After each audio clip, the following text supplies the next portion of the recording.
ANMR ನ್ಯೂಸ್ಗೆ ಸ್ವಾಗತ. Great India electronics ವತಿಯಿಂದ ನಮ್ಮೆಲ್ಲ ಗ್ರಾಹಕರಿಗೆ ದಸರಾ ಹಾಗೂ ದೀಪಾವಳಿ ಹಬ್ಬದ ಹಾರ್ದಿಕ ಶುಭಾಶಯಗಳು. ಹಬ್ಬದ ಪ್ರಯುಕ್ತ ನಮ್ಮಲ್ಲಿ ಎಲ್ಲಾ ಬಗೆಯ ಎಲೆಕ್ಟ್ರಾನಿಕ್ಸ್ ಮತ್ತು ಗೃಹ ಬಳಕೆಯ ವಸ್ತುಗಳ ಮೇಲೆ ಆಕರ್ಷಕ ಫಿನಾನ್ಸ್ ಸೌಲಭ್ಯ ಹೊಂದಿದೆ. ಭಾರಿ ಡಿಸ್ಕೌಂಟ್ ನೀಡಲಾಗುತ್ತಿದೆ. ನಿಮ್ಮ ಮನೆಯನ್ನು ಮತ್ತಷ್ಟು ಸುಂದರಗೊಳಿಸಲು ನಗರದಲ್ಲಿ ನಂಬರ್ 1 ಶೋರೂಮ್ ಆದ ಗ್ರೇಟ್ ಇಂಡಿಯಾ ಎಲೆಕ್ಟ್ರಾನಿಕ್ಸ್ಗೆ ಇಂದೇ ಭೇಟಿ ಕೊಡಿ. ಗುಣಮಟ್ಟದ ವಸ್ತುಗಳು, ಉತ್ತಮ ಸೇವೆ, ರಿಯಾಯಿತಿ ದರಗಳು ಹಾಗೂ ಉಚಿತ ಉಡುಗೊರೆ ಪಡೆಯಲು ಇಂದೇ ಭೇಟಿ ನೀಡಿ. Great India electronics, Gajanana circle, Chintamani. Call 8792453315. ಊರುಗಳಲ್ಲಿ ಅಂಗಡಿಗಳಲ್ಲಿ ಸ್ವೀಟ್ ತಿನ್ನಿಸ್ತಾ ಇದ್ರೆ ಹಿಂಗೆ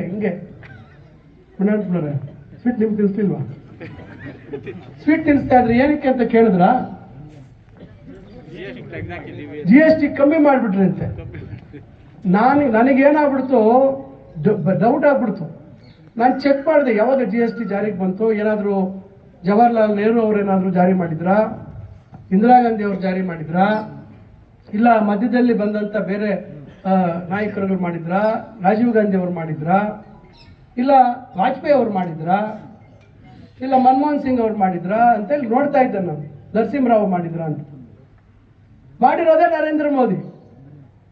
28% ಮಾಡಿದ್ದೆ ಅವರು, 18% ಮಾಡಿದ್ದೆ ಅವರು, 12% ಮಾಡಿದ್ದು ಅವರು, 5% ಹಾಲು, ಬೆಣ್ಣೆ, ತುಪ್ಪ ಎಲ್ಲದ್ರ ಮೇಲೂ ಹಾಕಿದ್ದೆ ಅವರು.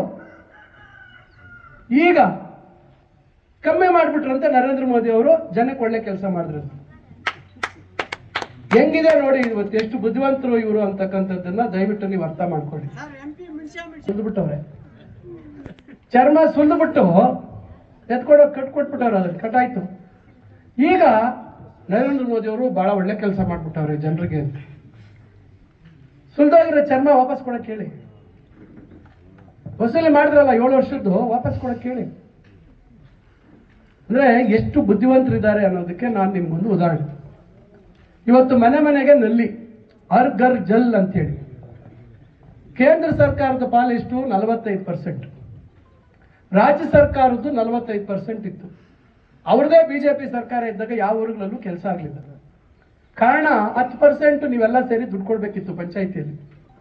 ಈಗ ನಿಮ್ಮೂರಲ್ಲಿ ಸಮುದಾಯ ವಂತಿಕೆ ಅಂತಾರೆ, ಆ 10% ನೀವು ಕೊಡ್ಬೇಕಾಗಿತ್ತು.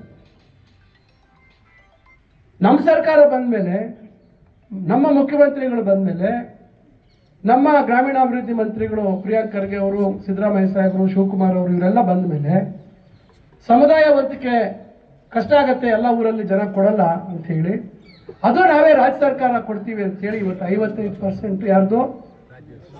ರಾಜ್ಯ ಸರ್ಕಾರ. 45% ಔಟ್. ಬೋರ್ಡ್ ಯಾರ್ದಿದೆ ಅಲ್ಲಿ? ಹೆಸರು ಯಾರ್ದಿದೆ? ತಿರ್ಗಾ ಭಾಷಣ ಮಾಡೋದು, ಇಲ್ಲೆಲ್ಲ ಅಗ್ದಾಕ್ಬಿಟ್ಟು ಊರುಗಳಲ್ಲಿ ಹಂಗಂಗ ಅರ್ಧ ಬರ್ಧ ಬಿಟ್ಬಿಟ್ಟು ಹೋದ್ರಲ್ಲ. ಯಾರಾದ್ರೂ MP ಗಳು ಅವರು ಇವರು ಬಂದು ನರೇಂದ್ರ ಮೋದಿ ಅವರು ಪದೇ ಪದೇ ಹೆಸರು ಹೇಳ್ತಾರಲ್ಲ, ಅವ್ರೇನಾದ್ರೂ ಬಂದು ಅದನ್ನ ಸಮಸ್ಯೆ ಪರಿಹಾರ ಮಾಡುವಂತ ಕೆಲಸ ಮಾಡಿದಾರ?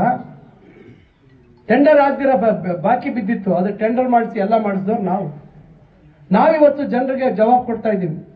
ಯಾಕೆ ಕೆಲಸ ಆಗ್ತಾ ಇಲ್ಲ, ಮತ್ತೊಂದು ಆಗ್ತಾ ಇಲ್ಲ ಅಂತ. ಪ್ರಚಾರ ಮಾತ್ರ ಅವ್ರಿಗೆ ಇಡ್ಸ್ಕೊಳಕ್ ಹೋಗ್ತಾರೆ. ಹೋಗಿ ಆ 45% ದುಡ್ಡು ಏನ್ ರಿಸರ್ವ್ ಬ್ಯಾಂಕ್ ಆಫ್ ಇಂಡಿಯಾ ಅವ್ರು ಏನಾದ್ರು ಪ್ರಿಂಟ್ ಮಾಡಿದ್ರ?